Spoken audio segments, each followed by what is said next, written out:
കാര്യങ്ങൾ. അതിൽ അദ്ദേഹം പറയുന്നൊരു കാര്യമുണ്ട്, കേരളത്തിൻ്റെ വികസനത്തിൻ്റെ ഉത്തരവാദി ആരാണ്? അത് തീർച്ചയായിട്ടും 140 എൻ്റെ മുന്നിലേക്ക് 140 MLA-മാരാണ്. നിങ്ങളിൽ നിന്നാണ് എക്സിക്യൂട്ടീവ് മന്ത്രിമാരുണ്ടാവുന്നത്. നിങ്ങൾ തീരുമാനിച്ചാൽ കേരളത്തിൻ്റെ വികസനം നടക്കും. നിങ്ങൾ തീരുമാനിക്കുന്നില്ലയോ, നടക്കത്തില്ല. അപ്പോൾ നമ്മുടെ കോർ കോമ്പറ്റൻസ് എന്താണ്, എല്ലാ കാര്യങ്ങളും അദ്ദേഹം പറഞ്ഞു.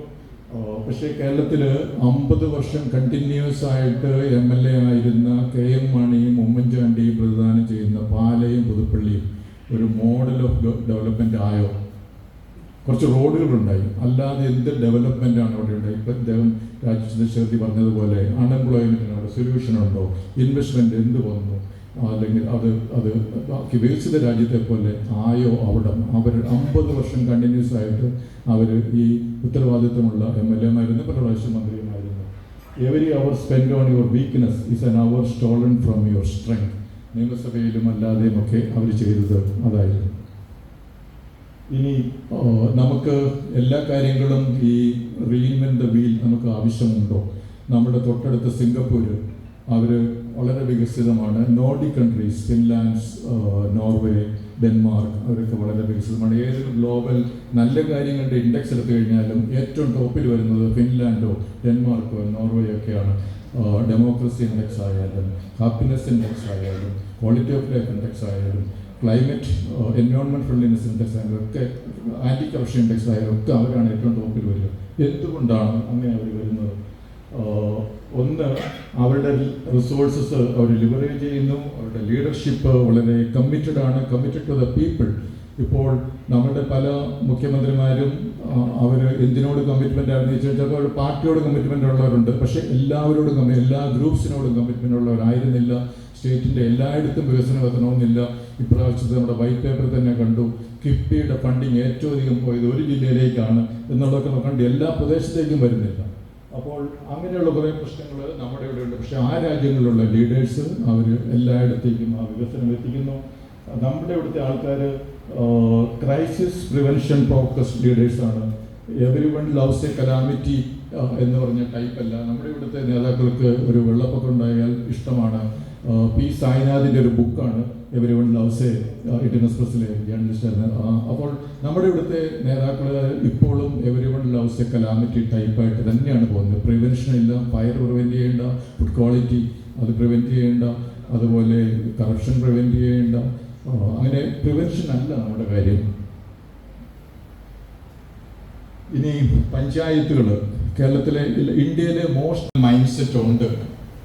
ഇനി അത് മാറ്റണോ എന്നുള്ളത് വേറൊരു കാര്യം. ലെഫ്റ്റ് ലിബറൽ മൈൻഡ് സെറ്റ് അത്ര മോശം കാര്യമൊന്നുമല്ല. ഇനി അതിൽ പ്രധാനമായിട്ടും ഒരു വെൽഫെയർ, എല്ലാവർക്കും ബെനിഫിറ്റ് കിട്ടണം എന്നൊക്കെയുള്ള ഒരു കൺസെപ്റ്റുകളാണ്.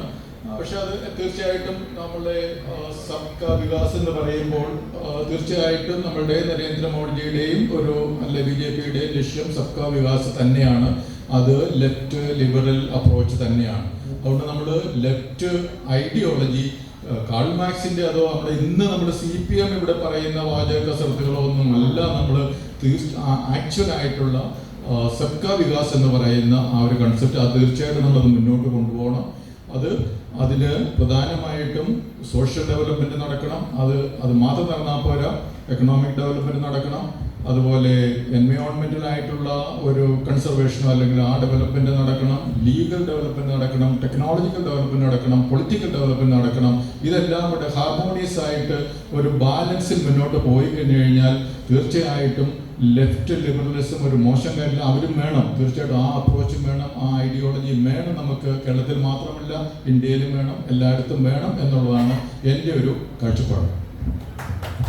കൃഷിക്കാരെന്ന് പറഞ്ഞ ഒരു കാറ്റഗറി നമുക്കുണ്ട്. അവർ HRD പെർസ്പെക്റ്റീവിൽ ഫാമേഴ്സിൻ്റെ ഡെവലപ്മെന്റ് ആണോ നമ്മളിവിടെ പ്രോമിസ് ചെയ്യുന്നത്, അതോ ഫാം പ്രൊഡക്ഷൻ ആണോ? ഫിഷേഴ്സിന്റെ കാര്യത്തിൽ ഫിഷേഴ്സിന്റെ ഡെവലപ്മെന്റ് ആണോ അതോ ഫിഷ് പ്രൊഡക്ഷൻ ആണോ നമ്മുടെ ഫിഷറീസ് ഡിപ്പാർട്ട്മെന്റും അഗ്രികൾച്ചർ ഡിപ്പാർട്ട്മെന്റും ഒക്കെ നമ്മൾ മുന്നോട്ട് വെക്കുന്നത്? നമ്മുടെ കേരളത്തിന്റെ 20% ആൾക്കാർ പ്രായമായവരാണ്. ആദ്യമായിട്ട് നമുക്കൊരു ഡിപ്പാർട്ട്മെന്റ് തുടങ്ങുന്നു. പ്രായമായവർക്ക് കുറേ സെപ്പറേറ്റ് നീഡ്സ് ഉണ്ട്. നമ്മുടെ മാസ്ലോസിന്റെ നീഡ് ഹെറാർക്കി ഇതിൽ പോയി കഴിഞ്ഞാൽ അതിൽ ഒരു നീഡാണ് ഇപ്പോൾ ഡിജിറ്റൽ ലിറ്ററസി. നമ്മൾ പ്രായമായ ഒരു സീനിയർ സിറ്റിസൻസിനെ അവരുടെ ലിറ്ററസി, അവരുടെ ആവശ്യം പഠിപ്പിക്കാൻ വേണ്ടിയുള്ള എന്തെങ്കിലും ആവശ്യം നമ്മൾ ഇപ്പോൾ പരിഗണിക്കുന്നുണ്ടോ? അതുപോലെ ചിൽഡ്രൻ ആൻഡ് യൂത്ത്, അവരുടെ ഒരു നീഡാണ് അവർക്ക് ഐഡൻറ്റിറ്റി വേണമെന്നുള്ളത്. ഞാൻ പലരോടും ചോദിക്കുന്നത് ഐഡൻറ്റിറ്റിയാണ് ഏറ്റവും ഇമ്പോർട്ടൻറ്റ്. അപ്പോൾ അവരുടെ ഐഡൻറ്റിറ്റിക്ക് വേണ്ടി നമ്മൾ എന്താണ് ചെയ്യുന്നത്? സമയം 2 മിനിറ്റുകളുണ്ട്, സ്പീഡിൽ പോകുന്നുണ്ടോ? ഇനി അർബൻ ഡെവലപ്മെൻറ്റ്, ബാഗ്ദാദ് 762 പണി തുടങ്ങിയപ്പോൾ അന്ന് ഉജ്ജയിനിൽ നിന്ന് അവിടുത്തെ രാജാവ് ഇവിടുത്തെ സയൻറ്റിസ്റ്റിനെയും ഇവിടുത്തെ ചിത്രകാരന്മാരെയും ഒക്കെ നമ്മുടെ ഇന്ത്യയിലെ ഉജ്ജയിനിൽ നിന്നും മറ്റ് സ്ഥലങ്ങളിൽ നിന്നും അവിടെ കൊണ്ടുപോയി. എന്തിനാണ്? ബാഗ്ദാദിനെ ഒരു ലോകത്തിൻ്റെ സയൻറ്റിഫിക് സെൻ്റർ ആക്കുക, ആർട്ടിസ്റ്റിക് സെൻ്റർ ആക്കുക. സെക്ടർ നമ്പരാണ് തൃശ്ശൂർ പണിതപ്പോഴും അവിടെ പലയിടത്തു നിന്നും കച്ചവടം ചെയ്യാൻ വേണ്ടി ആൾക്കാരെ കൊണ്ടുവന്നു, ആർട്ടിസ്റ്റിനെ കൊണ്ടുവന്നു. അങ്ങനെ ഒരു കൾച്ചറൽ സിറ്റി ആയിട്ട് മാറി. പൂരം എന്ന് പറയുന്ന ഒരു ഫെസ്റ്റിവൽ തുടങ്ങി. അപ്പോൾ ടെക്നോ പാർക്ക് നമ്മൾ തുടങ്ങിയ സമയത്ത് ആ ടെക്നോ പാർക്കിനെ നമ്മൾ ഒരു സെൻറ്ററായിട്ട് വെച്ചിട്ട് ട്രിവാൻഡ്രത്തിനെ കുറച്ചുകൂടെ നന്നായിട്ട് നമുക്ക് അർബൻ ഡിസൈൻ നടത്താമായിരുന്നു. ഇപ്പോൾ ഗുജറാത്തിൽ അഡാനിയുടെ ഒരു ശാന്തിഗ്രാമുണ്ട്, നിങ്ങൾ ഗൂഗിൾ നോക്കിയാൽ കാണാൻ പറ്റും എത്ര നന്നായിട്ടാണ് ഇത് ഡിസൈൻ ചെയ്തിരിക്കുന്നത്. ടെക്നോ പാർക്ക് നമുക്കൊരു പോസിബിലിറ്റി ഉണ്ടായിരുന്നു, നമ്മളത് ചെയ്തില്ല. റൂൾ ഓഫ് ലോ അടുത്തൊരു ഡെവലപ്മെൻറ്റിൻ്റെ വിഷയമാണ്. ഇത് ഡൽഹിയിലെ നമ്മുടെ ഒരു ഹൈക്കോടതി ജഡ്ജിയുടെ വീട്ടിൽ നിന്ന് തീ പിടിച്ചപ്പോൾ കുറേ നോട്ടുകെട്ടുകൾ കിട്ടി. പക്ഷേ സുപ്രീം കോടതി പറയുകയാണ് FIR എടുക്കണ്ട, അന്വേഷിക്കണ്ട എന്നുള്ളത്. പക്ഷേ എൻ്റെ വിഷയത്തിൽ ഇതേ സുപ്രീം കോടതി പറഞ്ഞു അന്വേഷിക്കണമെന്നുള്ളത്. അന്വേഷിക്കട്ടെ എന്നുള്ളത്.